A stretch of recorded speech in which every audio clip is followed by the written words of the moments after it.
Picture this. You're cleaning toilets for a living, invisible to the wealthy family that employs you. They see you as nothing more than furniture with a pulse. Then, one evening, they decide to humiliate you in front of their fancy dinner guests by asking you to play their expensive piano for entertainment. They expect you to stumble, to embarrass yourself, to confirm their belief that you're beneath them. But what happens when your fingers touch those keys changes everything. What happens when the sound that fills their mansion isn't the awkward fumbling they expected, but music so pure, so powerful, that it stops every conversation, silences every laugh, and brings tears to eyes that have never cried for someone like you. This isn't just a story about music. This is about the moment when someone who has been invisible their entire life suddenly becomes impossible to ignore. It's about talent so extraordinary that it shatters every assumption, breaks down every barrier, and forces an entire room of privileged people to confront the truth they never wanted to face. Sometimes, the most powerful person in the room is the one everyone thinks has no power at all. This is Maria's story, and it begins with hands that have scrubbed floors learning to make magic on ivory keys. Maria Santos had learned to become invisible long before she turned 18. In the sprawling Wellington mansion on the hills of San Francisco, invisibility wasn't just a survival skill, it was an art form. She moved through the marble hallways like a ghost, her soft-soled shoes making no sound on the polished floors, her small frame casting shadows that seemed to disappear before anyone could notice them.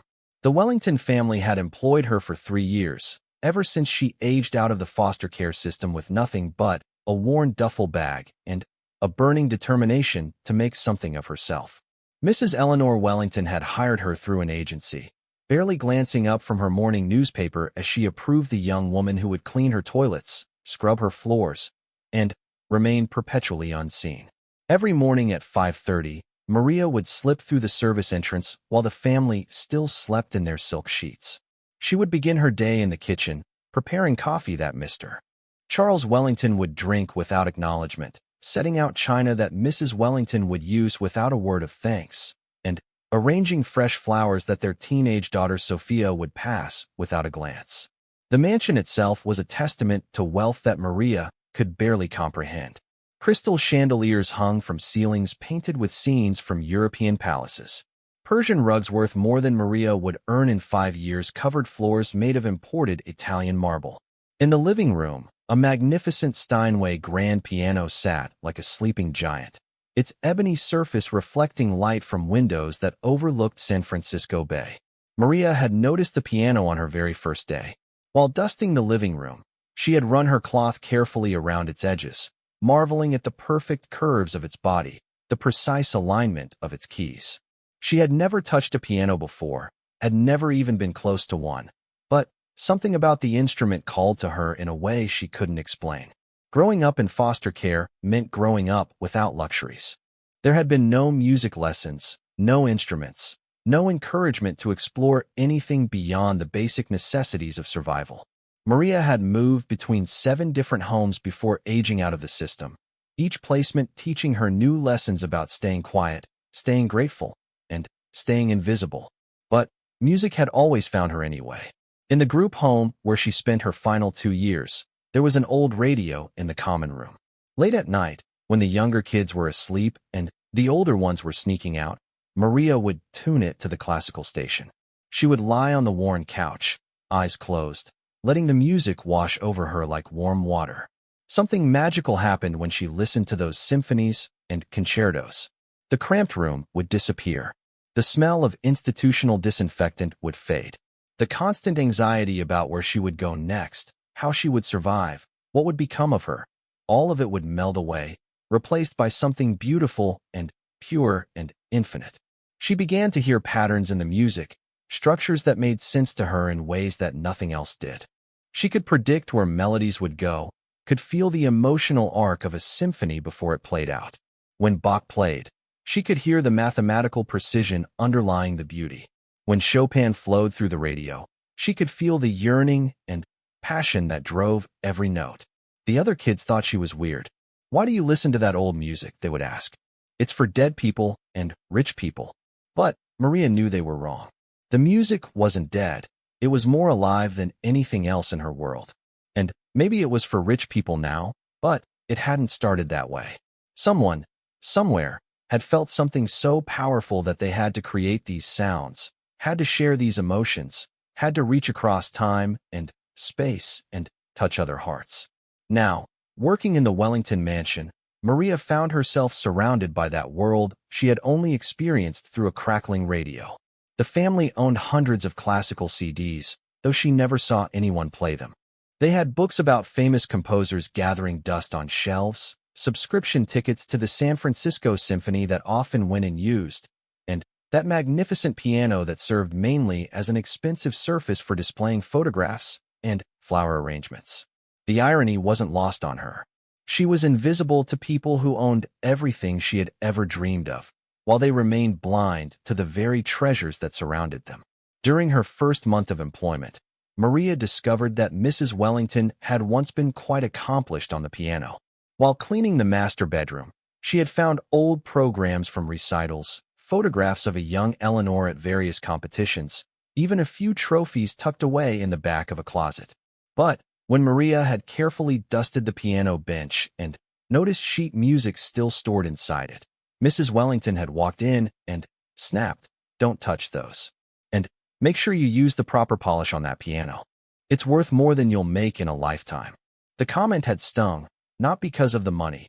Maria had long ago accepted that she lived in a different economic universe than her employers, but because of the casual dismissal it represented. To Mrs. Wellington, Maria wasn't just poor. She was someone who could never understand beauty, never appreciate art, never be worthy of touching something precious. If only she knew that Maria spent her nights reading every book about music she could find at the public library. If only she knew that Maria had taught herself to read music by checking out beginner piano books and studying them by candlelight in her tiny studio apartment. If only she knew that Maria could identify composers by hearing just a few measures of their work, or that she understood harmonic progressions better than most people understood their own names. But Mrs. Wellington didn't know, and Maria understood that in this house, her job was to remain unknown. The Wellington family lived their lives around Maria as if she were part of the furniture. They discussed private family matters while she dusted nearby. They took phone calls about business deals while she vacuumed around their feet. They argued about money, gossiped about friends, and shared intimate details about their lives, all while acting as if Maria's ears were simply decorative. Mr. Wellington was a real estate developer who had inherited his father's business and expanded it into a small empire. He was the kind of man who measured success only in dollars and saw people primarily as assets or liabilities. His wife Eleanor came from old San Francisco money, the kind of wealth that whispered rather than shouted, that valued appearance and reputation above almost everything else. Their daughter Sophia was 16 and had inherited the worst traits of both parents. She had her father's casual arrogance and her mother's sharp tongue, combined with the special cruelty that sometimes comes with growing up surrounded by privilege. She treated Maria not with malicious intent, but with the kind of thoughtless dismissal that was somehow worse than outright hostility. Sophia took piano lessons every Tuesday afternoon. Maria had observed several of these sessions while cleaning nearby rooms, and what she heard made her heart ache. Sophia's teacher, Mrs. Chun, was clearly accomplished and passionate about music. She would demonstrate techniques with the kind of precision and feeling that made Maria stop whatever she was doing just to listen. But Sophia played mechanically, without any understanding of what the notes were supposed to convey. She hit the right keys at approximately the right times, but there was no music in it, no soul. Maria watched Mrs. Chen's shoulders slump a little more each week as she tried to coax some hint of musicality from her reluctant student. She saw the teacher's eyes light up when she played demonstrations, then saw that light dim as Sophia repeated the passages with technical correctness, but emotional emptiness. "Feel the music, Sophia," Mrs. Chun would say gently. "Music isn't just about hitting the right notes. It's about telling a story, sharing an emotion. What story is this piece trying to tell?" Sophia would shrug and reply, "I don't know. It's just notes. Can we finish early today? I want to go shopping with Madison." Maria found herself grinding her teeth during these exchanges.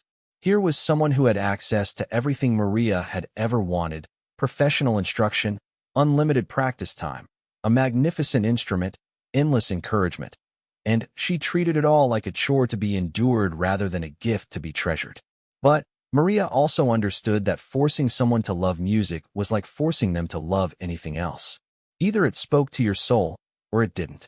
For Sophia, piano lessons were just another box to check in her well-rounded education, something that looked good on college applications, and gave her parents something to brag about at dinner parties. For Maria, music was oxygen. It was the thing that made life beautiful, that connected her to something larger than herself, that proved that beauty and meaning existed even in a world that often felt harsh and unfair. As months passed, Maria developed her own relationship with the piano. Not touching it, of course, that would be unthinkable, but learning its moods and rhythms. She knew which keys Mrs. Chen favored during her warm-up exercises. She could predict which pieces Sophia would struggle with based on her mood when the lesson began. She even began to notice when the piano needed tuning, hearing the subtle imperfections that no one else in the family seemed to detect. Sometimes, when the house was empty and she was supposed to be cleaning the living room, Maria would stand beside the piano and imagine what it would feel like to press those keys. She would look at the sheet music that Sophia left scattered around and follow the notes with her eyes, hearing the melody in her head. She had taught herself enough musical theory to understand what she was looking at, to translate those black dots and lines into the sounds she knew so well from her radio and library research. Her favorite piece was one that Sophia had been struggling with for weeks: Chopin's Minute Waltz. Maria had heard it performed beautifully on her classical radio station, and she had found recordings of it at the library to study more carefully. She understood its playful complexity, the way it danced between technical showmanship and genuine emotion. She could see exactly where Sophia was going wrong, where she was rushing through the difficult passages instead of finding the musical logic that made them flow naturally. The announcement came on a Tuesday morning while Maria was polishing the silver in the dining room. Mrs. Wellington swept into the room wearing her usual expression of controlled irritation, holding her phone in one hand and a notepad in the other. "Maria," she said without looking up, "I'm having a dinner party this Saturday evening. 8 guests, formal service. You'll need to stay late to help serve and clean up afterward. I trust that won't be a problem." It wasn't really a question. Maria had learned that when Mrs. Wellington used that particular tone, disagreement wasn't an option. "Of course, Mrs. Wellington. What time should I arrive?" "The usual time. But plan to stay until at least 11. These are important people, Mr. Wellington's business associates, and their wives. Everything needs to be perfect." Maria nodded, already mentally rearranging her weekend plans. Not that she had many plans to rearrange. Her social life consisted mainly of trips to the library and long walks through Golden Gate Park. But she had been looking forward to a quiet Saturday evening with a book and the classical radio station. "One more thing," Mrs. Wellington added, finally, glancing in Maria's direction. "Wear the black uniform, not the blue one. These guests are particular about appearances." The way she said it made Maria's skin prickle with unease, but she simply nodded again. "Yes, Mrs. Wellington." Over the next few days, Maria watched the household transform in preparation for the party. Mrs. Wellington brought in a florist to arrange elaborate centerpieces. The good china came out of storage, pieces so delicate that Maria held her breath while cleaning them. Mr. Wellington had his suits pressed and his shoes polished to mirror brightness. Even Sophia seemed affected by the upcoming event, though not in a positive way. She complained loudly about having to be shipped off to Madison's house for the evening, protesting that she was old enough to stay for the party. "These aren't people you need to meet yet," Mrs. Wellington told her daughter firmly. "When you're older and ready to make the right kind of connections, we'll discuss it." Maria gathered from overheard conversations that these guests represented significant business opportunities for Mr. Wellington. There was talk of a major development project, international investors, and the kind of money that could change everything for the family's already considerable fortune. The pressure to make a good impression was palpable. Mrs. Wellington inspected every detail with microscopic attention, from the angle of the wine glasses to the thread count of the table linens. She had Maria clean rooms that the guests would never see, polish silver that would remain in storage, and vacuum carpets that were already spotless. First impressions matter, she told Maria repeatedly. These people can afford to be particular. They expect excellence in everything. Maria found herself wondering what kind of people could make the supremely confident Mrs. Wellington so nervous. The Wellington family was already wealthy beyond most people's dreams, already moved in circles of privilege that Maria could barely imagine. What kind of wealth and power would impress people who were themselves impressive enough to make Mr. Wellington rearrange his entire schedule around their visit? She got her first glimpse of the answer on Saturday afternoon when she arrived early to begin final preparations. Mrs. Wellington was on the phone with someone, her voice carrying the particular tone she used when she was trying to sound more sophisticated than she actually was. Of course, I understand completely. Vladimir prefers Dom Perignon to anything else, and Christine has that sensitivity to sulfites in red wine. Yes, I have the Bordeaux you recommended, and the caviar arrived this morning from that shop in New York. Vladimir and Christine. Even their names sounded expensive. As the afternoon wore on, Maria learned more about the evening's guests through Mrs. Wellington's increasingly frantic phone calls. There was Vladimir Kozlov, a Russian oil executive who had recently moved his operations to the United States. His wife Christine was a former Russian ballet dancer who now collected art. There was James Morrison, who seemed to own half the commercial real estate in Los Angeles, and his wife Patricia, who ran some kind of international fashion house.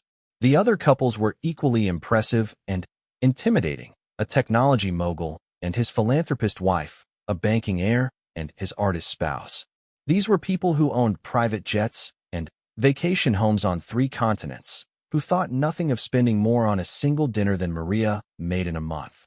As evening approached, Maria changed into her black uniform and checked her reflection in the small mirror by the service entrance.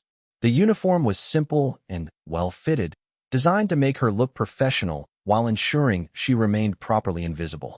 Her dark hair was pulled back in a neat bun, her face bare of makeup except for a touch of lipstick that Mrs. Wellington insisted made her look appropriately presentable. The first guests arrived at 7:30 sharp.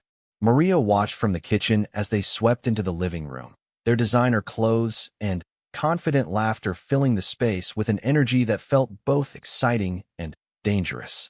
These were people accustomed to getting everything they wanted when they wanted it, exactly how they wanted it. Vladimir Kozlov was a large man with silver hair and the kind of presence that seemed to demand attention even when he was standing still. His wife Christine was elegant in the way that only came from years of discipline and refinement, her posture perfect, her movements precise and graceful. James Morrison had the easy confidence of someone who had never doubted his place in the world, while his wife Patricia looked like she had stepped off the cover of a fashion magazine. Maria served drinks and appetizers, moving between the guests with practiced invisibility. They talked about business deals in Singapore, art auctions in London, vacation plans in places she had never heard of. They dropped names of famous people as casually as they discussed the weather, mentioning celebrities and politicians and international figures as if they were close personal friends. But there was something else in their conversation, an undercurrent that made Maria increasingly uncomfortable. These people didn't just have money. They seemed to take pleasure in the power that money gave them over others. They shared stories about firing people for trivial reasons, about manipulating business deals to their advantage, about treating service workers in ways that ranged from dismissive to cruel. I had to let my last housekeeper go, Patricia Morrison was saying as Maria refilled her wine glass. Lovely woman, very thorough, but she had this habit of humming while she worked. Can you imagine? I'm paying someone to clean my house, not to provide a soundtrack. The group laughed, and Vladimir added, at least she wasn't trying to engage you in conversation. My driver in Moscow used to think we were friends. He would ask about my children, offer opinions about the weather. I had to explain that I was paying him to drive, not to chat. The help these days, Christine sighed dramatically. They don't understand boundaries the way they used to. In Russia, the staff knew their place. Here, they all seem to think they're temporarily embarrassed millionaires. Maria felt her cheeks burn as she continued serving, but she kept her expression neutral. She had heard similar conversations before, though rarely so openly cruel. Usually, the Wellington family at least pretended to view her as a human being, even if they treated her as an invisible one. As dinner progressed, the conversation grew more boisterous, and the wine flowed more freely. The guests seemed to feed off each other's stories of excess and entitlement, each trying to top the others with tales of their own wealth and power. Speaking of entertainment, Mr. Wellington said as they finished the main course, "We should move to the living room. Eleanor has been practicing piano again. Perhaps we can convince her to play something for us." Mrs. Wellington blushed prettily and demurred. "Oh, Charles, I haven't played seriously in years. I wouldn't want to embarrass myself in front of such cultured guests." "Nonsense," Vladimir boomed. "I'm sure you're being modest. Russians appreciate music above all other arts. Please, we would be honored to hear you play." As Maria cleared the dinner plates, she listened to Mrs. Wellington continue to protest while clearly enjoying the attention. It was a familiar dance, the wealthy person pretending to be humble while actually fishing for compliments and encouragement. They moved to the living room, and Mrs. Wellington did indeed sit at the piano bench. Maria had never heard her play before, and she was curious despite everything. Maybe there was a reason the family owned such a magnificent instrument. Maybe Mrs. Wellington had genuine talent that would explain her daughter's lessons and the music books stored in the piano bench. What followed was painful. Mrs. Wellington played a simple piece by Mozart, but her technique was rusty and her timing uncertain. She hit wrong notes, struggled with passages that should have been straightforward, and seemed to lose her place several times. It was the playing of someone who had once been competent but had let years of disuse erode whatever skill she had possessed. The guests applauded politely when she finished, offering the kind of praise that was generous enough to be kind but restrained enough to be honest. "Lovely," Christine said. "You have such a beautiful instrument. It deserves to be played more often." "Yes," Patricia agreed. "Pianos are like flowers. They need regular attention to truly bloom." Mrs. Wellington seemed to realize that her performance had been less impressive than she had hoped. Maria could see embarrassment creeping into her expression, the kind of social discomfort that wealthy people seem to find particularly unbearable. And that's when Vladimir Kozlov made the suggestion that would change everything. "Perhaps," he said with a smile that didn't reach his eyes, "we could have some more entertainment. What about your staff? Do any of them have hidden talents?" The question hung in the air like a challenge. Maria felt every eye in the room turn toward her, and she suddenly understood that she had become the evening's new focus. Not because anyone was interested in her as a person, but because she represented an opportunity for a different kind of entertainment. "Oh, I don't think," Mrs. Wellington began, but James Morrison interrupted her. "Actually, that's a brilliant idea. It's always amusing to see what the help thinks they can do. Like those talent shows where ordinary people embarrass themselves on television." "Exactly." Patricia clapped her hands together.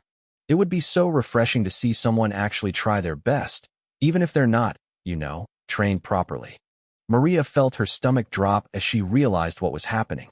These people weren't interested in discovering hidden talent or giving her an opportunity. They wanted to watch her fail. They wanted to see her humiliate herself for their entertainment, to confirm their belief that people like her were inherently inferior to people like them. "I really don't think that's appropriate," Mrs. Wellington said, though Maria could hear uncertainty in her voice.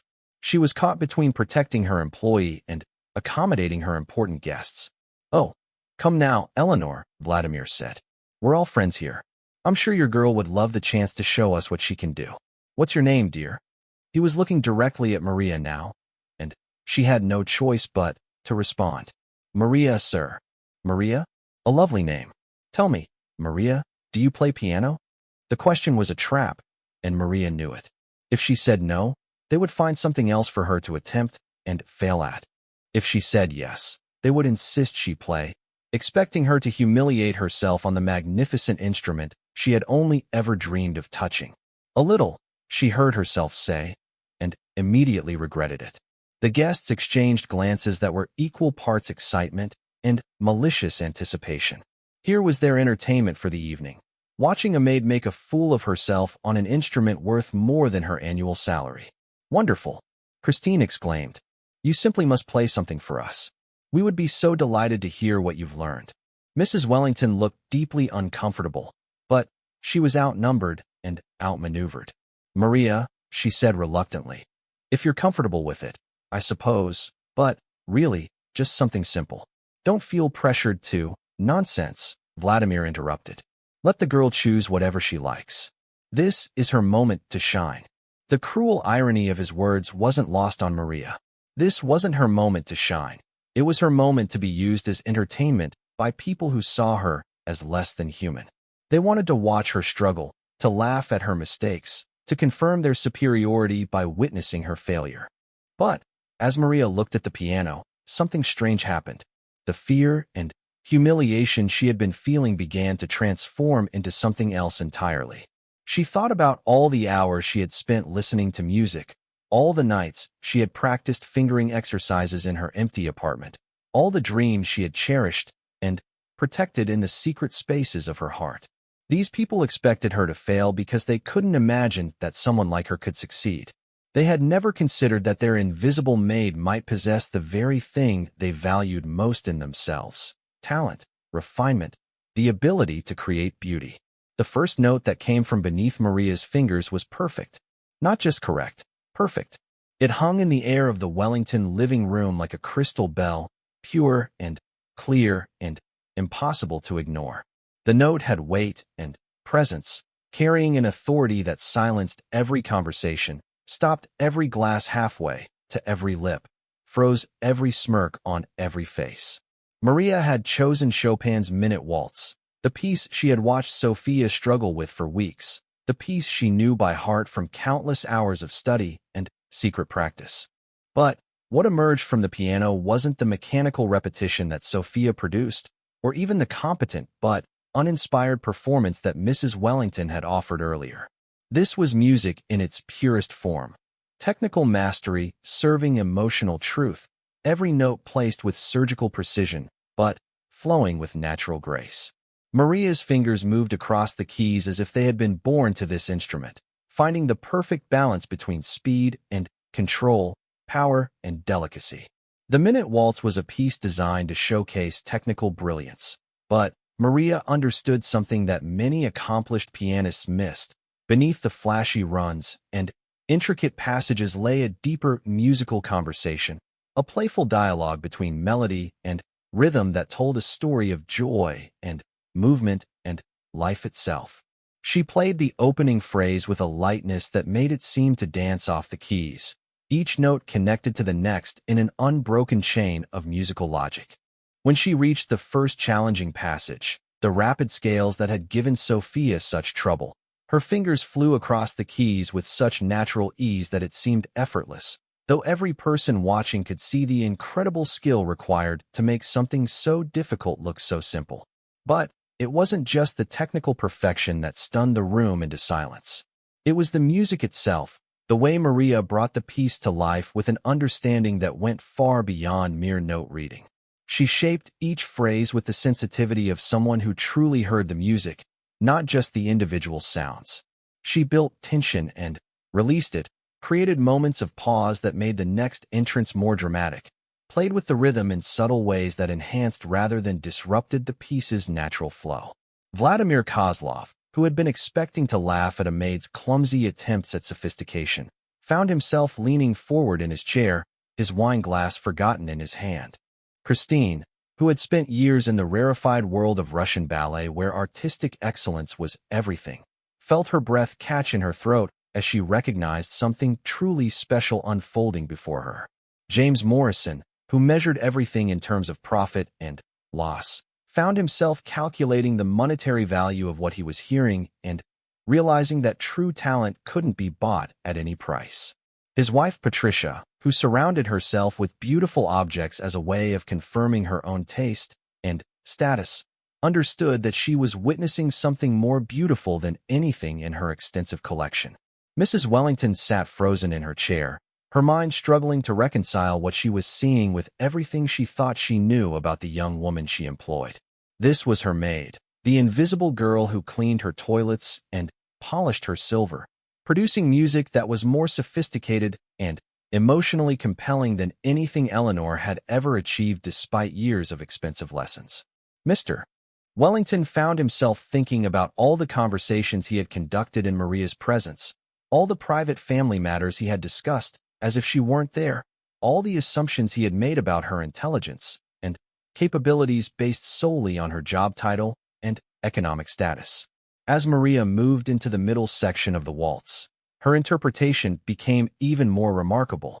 This was the section where many pianists tried to show off, playing faster and louder to impress their audience. Instead, Maria found the gentle melancholy that Chopin had woven into the piece, the brief moment of reflection before the final joyous outburst. Her touch became impossibly delicate, each note floating in the air like a whispered secret. The guests weren't just listening anymore. They were experiencing something that challenged every assumption they had brought into the room. These were people accustomed to the best of everything, who had heard concerts at Carnegie Hall and private performances by world-renowned artists. They knew the difference between competent playing and something transcendent. What Maria was giving them was transcendent. She reached the final section of the waltz, where Chopin's genius showed most clearly in the way he brought all the musical elements together in a finale that was both technically dazzling and emotionally satisfying. Maria's hands seemed to be everywhere at once, her left hand providing a rhythmic foundation that was rock-solid but never rigid, her right hand singing the melody with such clarity that every note seemed to have been born for this moment. The speed built gradually, naturally, never feeling rushed or forced. Maria understood that the piece wasn't really about how fast you could play. It was about how much joy you could pack into each moment, how much life you could breathe into each phrase. The runs and arpeggios that had seemed impossible when Sophia attempted them flowed from Maria's fingers like water, each note distinct but connected, creating lines of melody that seemed to dance through the air.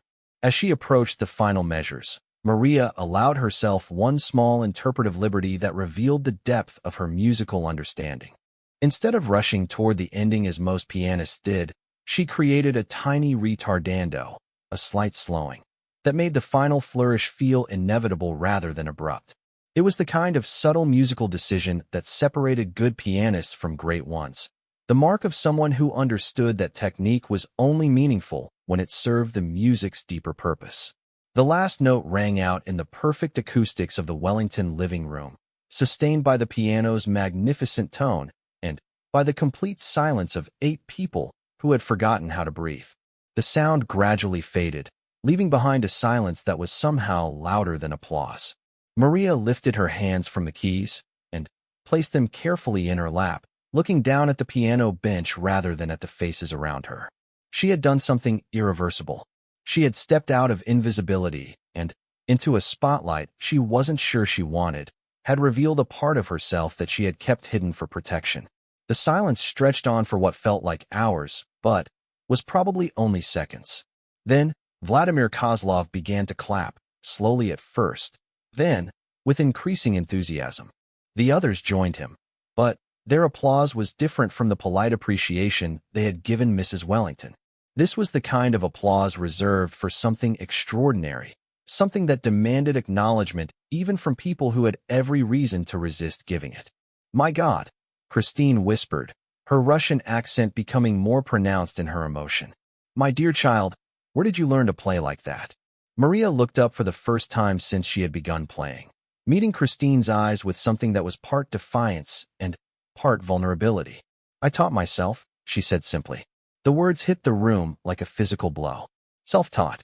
This young woman, who had just delivered a performance that would have been impressive coming from a conservatory graduate, had learned everything she knew without formal instruction, without access to proper instruments, without any of the advantages that every person in this room took for granted.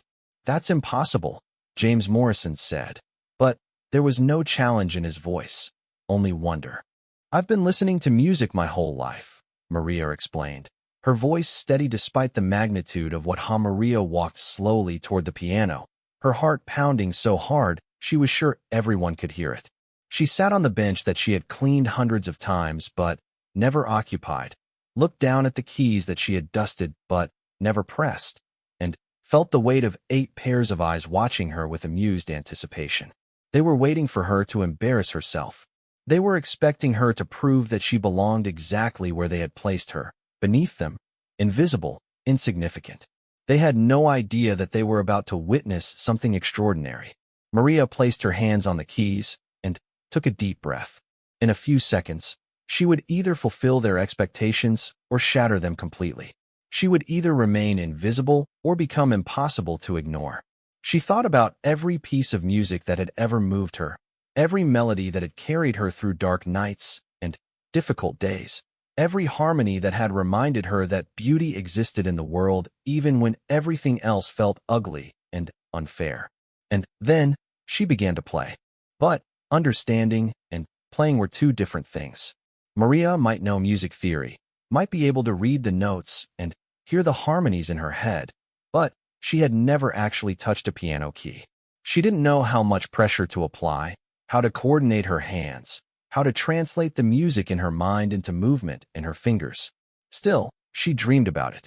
Late at night in her small apartment, she would practice fingering exercises in the air, moving her hands as if she were playing an invisible piano. She would work through scales and arpeggios she had learned from her library books, building muscle memory for movements she had never actually made.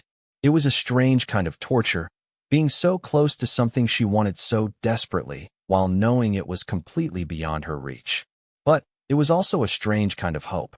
Every day, she got to be in the same room as music, even if she couldn't make it herself.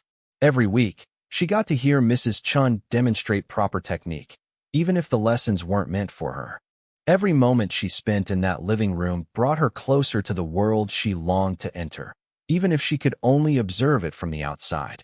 Maria didn't know that her life was about to change forever.